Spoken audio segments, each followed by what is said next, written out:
तस्वीरें हैं श्रीनगर की।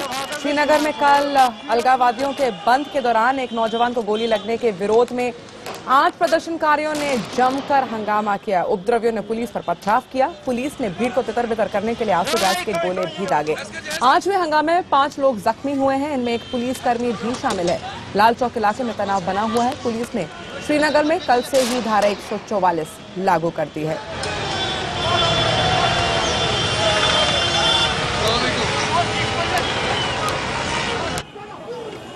मेरे सहयोगी खालिद हुसैन मेरे साथ श्रीनगर से जुड़ रहे हैं ताज़ा अपडेट के साथ। खालिद, क्या है ताज़ा जानकारी? क्या अभी भी ये प्रदर्शनकारी वहां पर मौजूद है या फिर अब शांति है?